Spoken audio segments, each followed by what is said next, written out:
शायर ने कहा है, फलक को जिद है जहां बिजलियां गिराने की। फलक को जिद है जहां बिजलियां गिराने की। हमें भी जिद है वहीं आशियां बनाने की। कुछ ऐसे लोग हैं दुनिया में कि जो हर मुश्किल, हर परेशानी के बावजूद अपनी राह खुद बना लेते हैं और अपनी मंजिल तक पहुंच जाते हैं। वहीं कई सारे ऐसे लोग हैं कि जो बहुत मेहनतें करने के बावजूद भी अपनी मंजिल को नहीं पाते। कई पेरेंट्स अक्सर ये शिकायत करते हैं कि हमारा बच्चा ये बच्चे की तरह क्यों नहीं है, हमारा बच्चा दूसरे बच्चों से पीछे क्यों है। कई सारे पेरेंट्स ये सोचते हैं कि हम ऐसा क्या करें कि हमारा बच्चा बाकियों से आगे निकल जाए और चैंपियन बन जाए। तो ये सारे सवालात लेकर हमारे साथ फिर से एक बार हैं प्रीतम जी।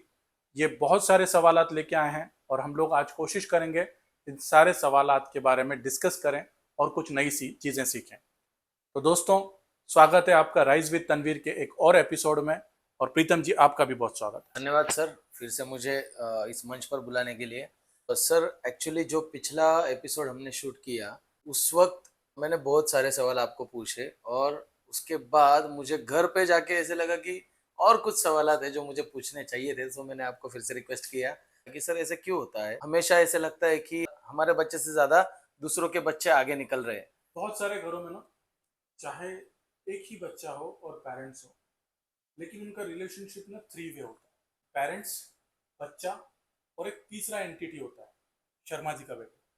शर्मा जी के बेटे को देखो, उसने ये कर लिया, या करा। फलां की बेटी को देखो, उसने वो कर लिया, तुम तो पीछे ही रह गए। ये घर घर की कहानी जैसे हम लोग कहते हैं। इसमें समझने वाली बात यह है कि हर एक बच्चा है जो डिफरेंट होता है।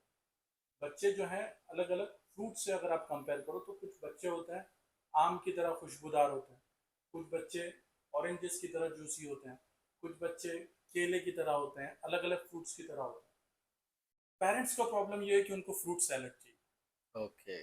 उनको सब कुछ एक ही बच्चे के साथ में चाहिए, जो कि बहुत मुश्किल है। बहुत रेयरली ऐसा कॉम्बिनेशन बनता है कि जिस एक इंसान के अंदर सारी ही चीज़ें मौजूद हैं। तो दिक्कत वहाँ पे आती है कि हम लोग अपने बच्चे के कैपेबिलिटी को ना पहचानते हुए कोशिश करते हैं कि वो हर चीज़ में आगे बढ़ जाए, या किसी ऐसी चीज़ में आगे बढ़ जाए कि जिसमें उसको इंटरेस्ट नहीं है, या फिर उसको उस फील्ड का टैलेंट उतना नहीं है।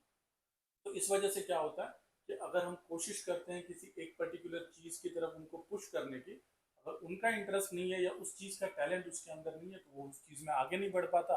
और फिर हम सोचते हैं कि भाई मेरा बच्चा आगे। तो सर, ऐसे कोई सक्सेसफुल पेरेंटिंग का कोई सेट फॉर्मूला है?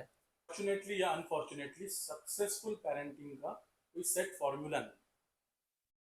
तो शुरुआत हमें करनी चाहिए कि सक्सेस मतलब क्या है, क्योंकि हर एक व्यक्ति के लिए सक्सेस अलग हो सकता है, हर एक उम्र में सक्सेस अलग हो सकता है। जैसे 3 या 4 साल के बच्चे के लिए अगर उसकी डायपर ट्रेनिंग हो जाए, अगर वो कपड़े वेट करना छोड़ दे, तो वो उसके लिए सक्सेस है। राइट। थोड़ा आगे बढ़ जाए बच्चा तो स्कूल में टॉप करे, तो वो उसके लिए सक्सेस है।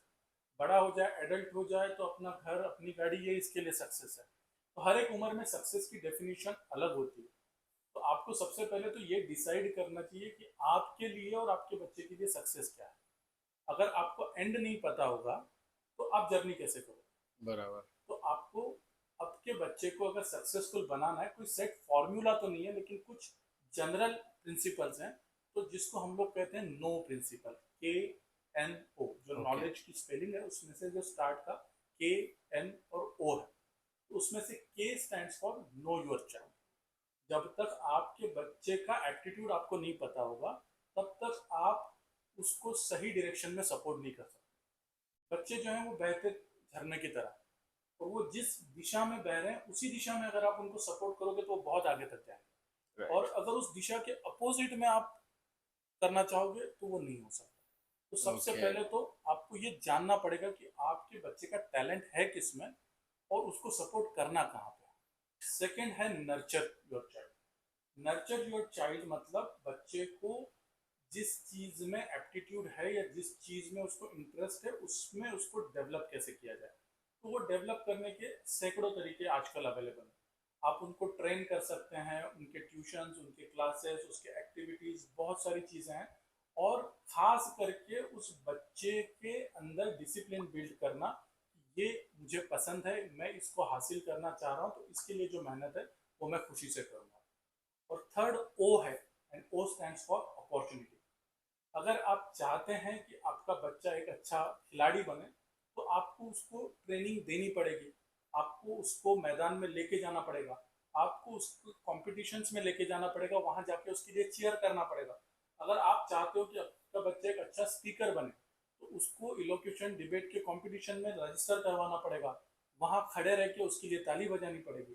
तो बेसिकली एज पेरेंट्स आपको अपॉर्चुनिटीज अपने बच्चे को अवेलेबल कराने पड़ेंगे कि जहां पे वो अपना टैलेंट दिखा सके। ये पुराना वक्त जो था वेट एंड वॉच वाला, वो अब नहीं। अब जहां अपॉर्चुनिटी मिले, जो ग्रैब कर ले वो आगे चला जाता है, जो अपॉर्चुनिटी का वेट करता रहे वो पीछे रह जाता है। तो एज पेरेंट आपको ये तीन चीजें करनी है जो आपको एक सक्सेसफुल पेरेंट होने के करीब ले जाएंगी। Know your child, nurture your child, and provide opportunities for your child. Okay. तो सर जैसे कि अभी आपने जैसे बताया कि एक सक्सेसफुल बच्चा तभी होगा जब हम उसको एक राइट पाथवे दिखाएंगे। बट जैसे कि हमने आज तक देखा है कि स्कूल में जाओ या किसी प्रोजेक्ट में जाओ, कुछ भी एक सेट ऑफ प्रिंसिपल्स होता है, एसओपीज होती है कि उस मैनर में ये सब चलना चाहिए। तो सक्सेसफुल बच्चे को बड़ा करने में कोई जनरल प्रिंसिपल्स का ऐसे कुछ सेट है या फॉर्मूला जिससे कि हम बच्चों को सक्सेसफुली बड़ा बना सकते हैं? जी जी। तो अगेन, इस तरह से जो चैंपियन रेस करने का कोई फॉर्मूला तो नहीं है, क्योंकि हर बच्चा अलग है, हर पेरेंट अलग है। लेकिन एक जनरल मोल्ड जो है वो जरूर है, क्योंकि सक्सेस हमने पहले ही देखा कि हर एज में डिफरेंट है, हर इंसान के लिए डिफरेंट है। लेकिन एक हर एक बच्चे या हर एक इंसान के डेवलपमेंट के लिए जो तीन एस्पेक्ट इंपॉर्टेंट है, जो हेल्थ की डेफिनेशन भी डब्ल्यू ने बनाई है। तो डब्ल्यू कहता है कि हेल्थ क्या है? It is not मियर absence of disease. बीमारी का ना होना ये हेल्थ नहीं है, बल्कि complete physical, mental and social wellbeing, ये तीन जो पैरामीटर्स हैं उस पे जो हेल्दी है तो उसको हेल्दी माना जाता है।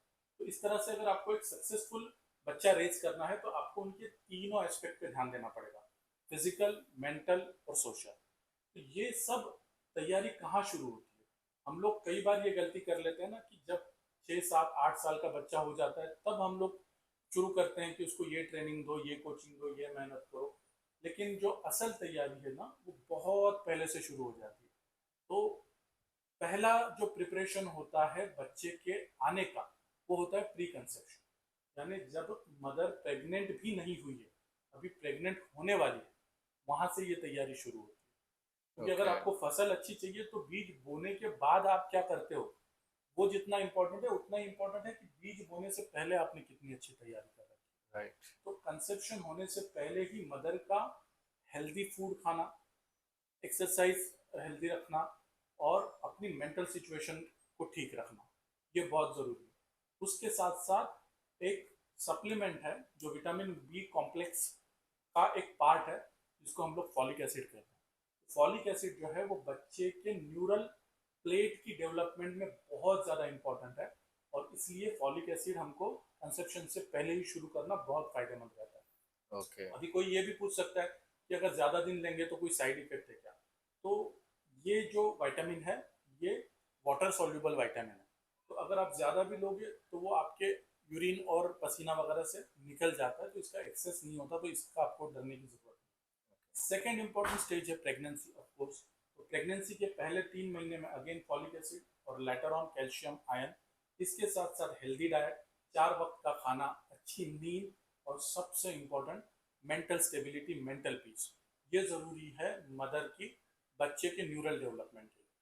अब जब बच्चा पैदा हो जाता है, तब ये गलती, जैसे मैंने कहा, बहुत सारे पेरेंट्स करते हैं कि बच्चा थोड़ा बड़ा हो गया, 8 स्टैंडर्ड 9 स्टैंडर्ड में गया, वहां से शुरू करते हैं उसकी मेहनत करना। लेकिन बच्चे के ब्रेन की जो डेवलपमेंट है वो शुरुआती सालों में ही हो जाती है। पहले 2 सालों में ऑलमोस्ट 80% ब्रेन का साइज हो जाता है एडल्ट ब्रेन के मुकाबले। यानी एडल्ट ब्रेन का जितना साइज है उसके करीब करीब 80% पहले 2 साल में ही हो जाता है, और पहले 6 साल में करीब 90% हो जाता है। तो ये पहला 0 से लेकर 6 साल तक का जो एज ग्रुप है वो बहुत ज़्यादा इंपॉर्टेंट है। वहाँ पे बच्चों का डाइट बहुत अच्छा होना चाहिए।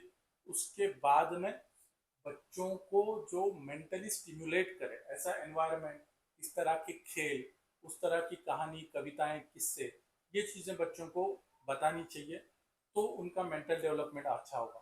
और फिर जैसे जैसे बच्चा टीनेज की तरफ जाता है तो उसको अथॉरिटी देनी चाहिए, उसको डिसीजन पावर देनी चाहिए, और फिर उसको ज़्यादा प्रोटीन रिच फूड देना चाहिए। इस तरह से हम लोग बच्चे को ग्रो कर सकते हैं।